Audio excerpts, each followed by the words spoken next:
Hi everyone, it's Jessica. Welcome back to my channel. Today I am working on a cute little stocking. I had great fun sharing the tutorials for this last December. We made this mini size, we made a medium size that I called a present topper, and then we made a larger regular full size stocking. Those tutorials are all on my channel, so if you haven't seen them, you can just search stocking on the channel and they'll all come up. I have a goal to make a few more of these this year, so I'm starting today. And my family and I, we love celebrating Christmas in July. It's something we do every year. So in honor of Christmas in July, I'm going to try to do Christmas videos for the rest of the month, except for the days that I share the quilt-alongs on. So I look forward to sharing Christmas projects with you. Let's get started on this stocking. These are the squares that I cut out last year when I was on a roll with all my Christmas fabrics, and I had them out and I just cut a ton of 2.5-inch squares. This is the size square you use for the medium, the gift topper, and the large, the regular size stocking. Today I'm going back and I'm visiting the mini stocking. So I'm linking to that original video below. That template to this stocking is in the description of the original video. And last year I was able to make 1 or 2 of these. I think I did 2. But I wanted to make more and I didn't get to them last year. So I want to do them now.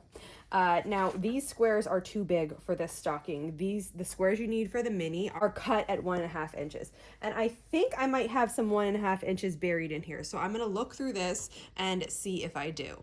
And then we'll move on. Went through the whole bin. They're all 2.5-inch squares. So I'm going to set these aside and I'll use this when I go back to the bigger stockings. I did pull out some of them. I'm going to fussy cut these down to fit the small stocking. I only have enough to make one here. And then what I'm going to do is I'm going to go back to my Christmas scraps and cut the rest of the stockings. I at least want to make 4 of these as gifts. So I'm going to go back to my Christmas scraps for the rest of them and cut 1.5-inch squares because I don't want to waste all of the 2.5-inch squares that I have cut. So for these ones though, there are some really cute bits that would fussy cut out nice, so I don't mind cutting one set of the squares down to fit this little stocking. Like for this one, I was able to fussy cut this cute little blue lollipop. For this one, I'm using all blues. That's what I want this stocking to be made out of. Now, of course, the little details can be in other colors, but I want the main focus of this stocking to be blue. So I'm going to go ahead, look at this one. I'll lose some of that in the seam allowance, but isn't that so cute? I'm gonna go ahead and cut these all down. For the ones that I'm not fussy cutting, like, you know, for example, for this one, I didn't stack it, but going forward, I will stack it. So anyone that doesn't need to be fussy cut, I'll just stack it in a stack and then I can cut more than one at a time. So this one won't be, this one won't be, and then I just match a corner up. I usually do the bottom corner like that. You can stack as many as you want. I think I need to change my rotary blade because it's not feeling very sharp. So that's 3, but normally I would do 6. I'll change my blade and then that will make me be able to cut faster. And then I'll lay out the squares and we'll piece this stocking. I've cut down enough to make one side of the stocking. So now I just usually lay them out. And a lot of times I just put everything out and then I see how it looks and then I move around if I need. So with these stockings, you need to make one side one way and then you need to make a mirror image of it so that they actually match when you go to put them wrong sides together. To start piecing this, I first do the main rectangle, and I talked about this a little bit in the other video, but I lay my pieces out so that they are 4 across and 6 down, and then I'll sew this together to make a rectangle. And then I also piece 2 together like this, and then I piece a row of 4 together like this. I'm short one. All right, I need to cut one more. Okay, so I cut the other one. I have a row of 4, a row of 2, and then this large one that's 4 by 6. And this is going to be one side, so I'm going to sew all these together. Then I'm going to sew these two together and sew them onto the front. It's okay if this seam right here is incomplete. I'll show you what I do. And then I'm going to sew these 4 and sew them onto these 4. And it's okay if this seam here is incomplete.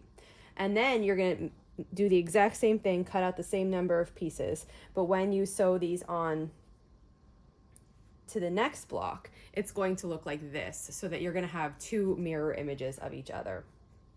So I'll start sewing these together, and then I'll show you exactly what I mean about putting this on. And I piece these the same way I do my block. So I piece it vertically. So for the first square, that's 4 by 6, I'm going to be piecing that together vertically like this. I'll cut the thread, and we'll move back to the top and start adding the third column. These pieces are kind of small, so when I'm piecing smaller pieces, I usually sew with smaller stitches. So right now I'm at like a 1.5.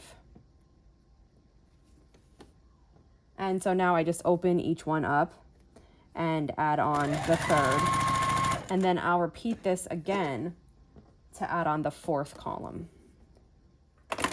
And now I have the 4 rows kind of sewn together in columns, and I just need to put one on top of the other and sew the seams the other way.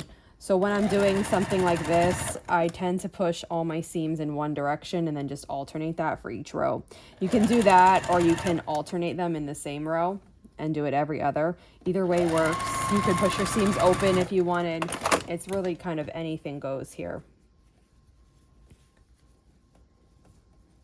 And so I just continue sewing this together in the other way and nesting the seams as I go. When I started sewing, I thought this is the backwards way, right? To have the pieced ones on top. I don't know if everyone thinks that or if it was just me. This felt backwards. It felt like it should be pieced like this, with the unpieced rows on top, and then I just keep piecing it and adding a row. But I started doing it this other way because it helps me keep track of my seams better. So when I put the pieced ones on top, I can see what I did with the seams last time, and it helps me remember and get them all going correctly, right? So this last one went toward me. So that means the one underneath needs to be away from me. And for me, this is a really good way to keep track of the seams. So there's that one. Now I'll keep this on top again and fold it over. And now the last row went away from me. So that means the bottom, the one underneath that I'm sewing to, needs to go towards me. And like I said, this just helps me keep track of those seams, and I get everything to lay nicely. And then here's what it looks like at the end. Some of these are really cute, like that one. So perfect. I love this little tree. Adorable. So this is my 4 by 6 portion. Then I'm going to take my two ones that are going to be the top of like the toe, and I sew those together like that. And then we're going to just sew those right on. So I go to the bottom where it's supposed to be, and I nest the seam, and then I just work backwards and hold it there. And it's okay if this seam has raw edges at the top. I'll show you. Once I sew it, I sew this on. And now you can see here, see how this is like raw? That's fine. This gets cut out when we shape the stocking, so that part doesn't matter. But we do need some of this room when we're cutting the toe. So those two are on. And then I have a row of 4 that I sew together. Next, okay, and once I have the row of 4 together, then that's gonna go right underneath here. So I'm matching with the first one, and I'm nesting the seams, you know, with the row. So I'm making sure they're in the right direction. And I sew these 4 on to the bottom of the block. And again, we're gonna have a raw edge here, open, right here. like this, but that's gonna get cut out when we cut the heel, so that really doesn't matter. Now this is what the front of the stocking looks like. This could be the front or the back, either way, but this is what one of the sides looks like. And I'm going to make this exactly again, except these two are going to be over here, and these four are going to be slid down, so they're lining up on this side so that we have one facing this way and one facing the other way. I put together both of my stockings. Here's one of them. And then I did a mirror image. Here's the other. And I have them just on scrap pieces of batting that I save. And what I'm going to do is just quilt these on this scrap batting, no backing at all. I'm just going to follow the lines of the piecing. I'm going to quilt it about 1/4 inch away on each side. Turn my stitch length up a little bit. I'm like a little bit above a 2. You can decide how you like to top stitch something. You can make them longer or not. And sometimes longer looks nice, but again, it's totally up to you. And I'm just using my foot as a guide here. I'm putting my foot next to the seam line and stitching across. This one where it's open here, I just keep going straight across. Again, this little bit here is going to get cut off when we cut the actual stocking shape out. And then I repeat it on the other side. And I do that for all of them, horizontally and vertically.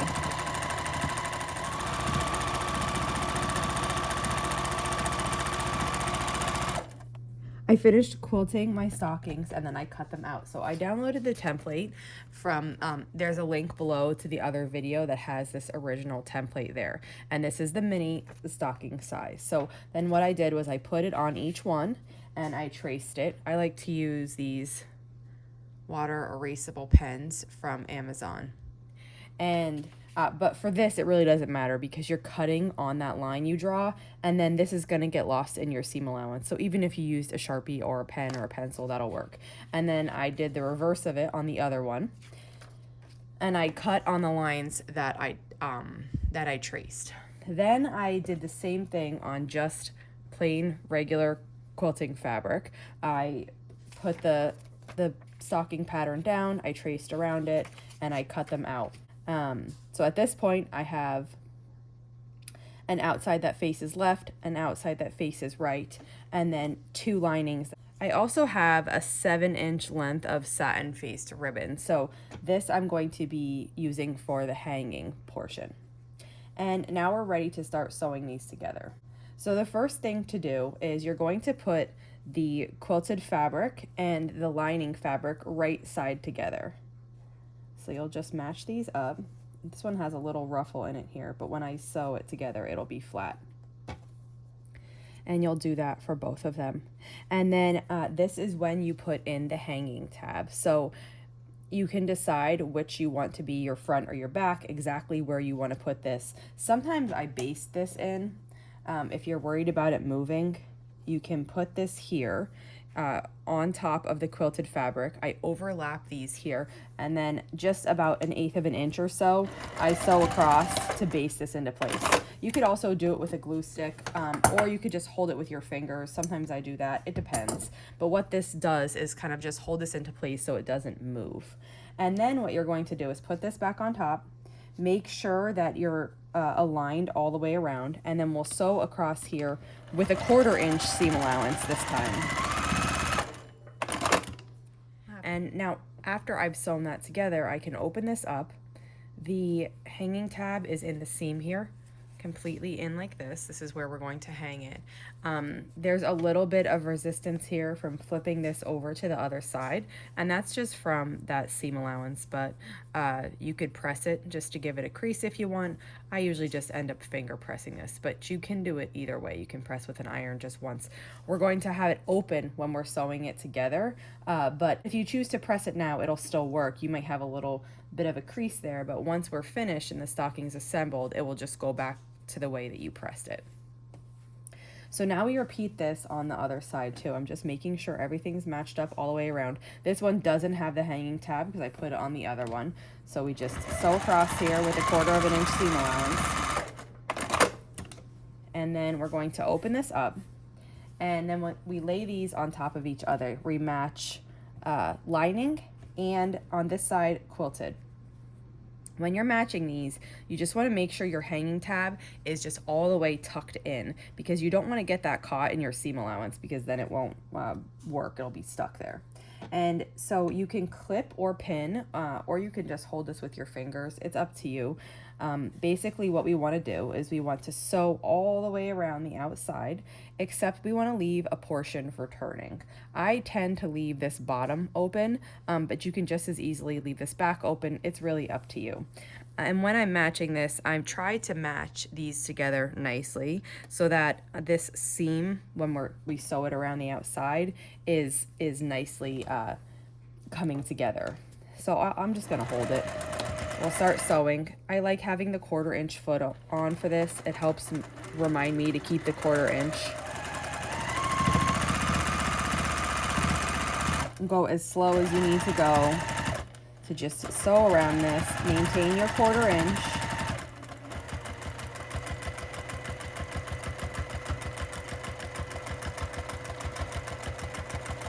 And we're gonna finish sewing together the outside, come back to the lining side, continue sewing here.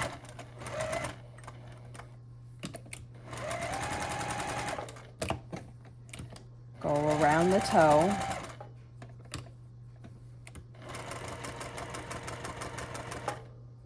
Okay, and then we want to leave a space for turning. So I'm gonna back stitch here and cut. You can see I have this, I stopped here and I started here, so I have this bit open to turn. And now what I'll do is I'll just open this up. I'll work my way back to the toe of the quilted stocking, and then I'm going to push this through. And then I'll start pulling the toe of the stocking through the rest of it and out of the hole in the bottom of the lining.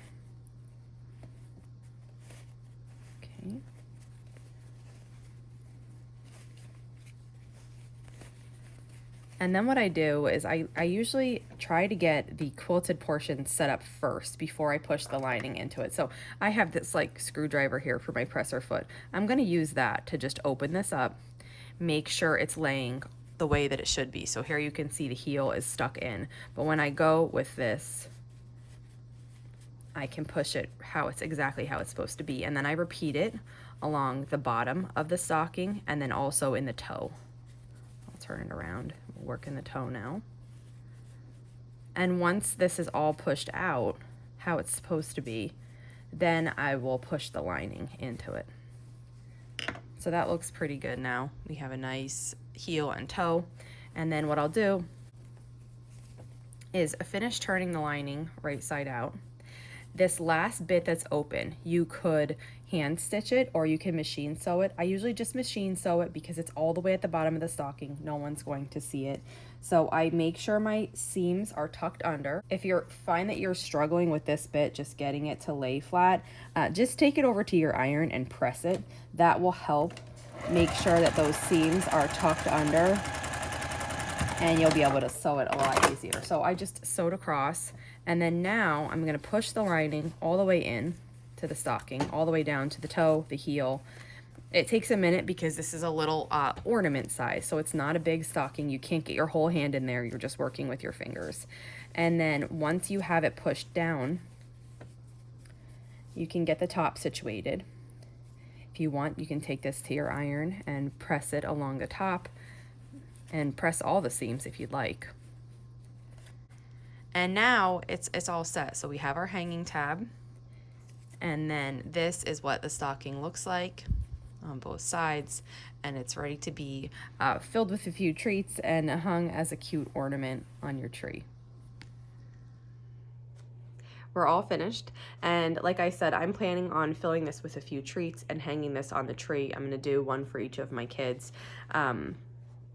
I try to make them an ornament every year, and last year I was planning on making these stockings for all of them, but I didn't get them all finished, so I'm going to do that this year. And there's also a tutorial on my channel. Last year when I made the larger size stocking, I did some name tag tutorials on how to make a little name tag to hang it here, and I'm thinking about taking those, making them smaller, sizing them down, and just having a little name tag hanging here so they all know which one's for them. And then I'll fill it with a few treats and hang it on the Christmas tree this December. So if you have any questions on this, just let me know. And if not, I'll see you back here soon. Thanks for following along.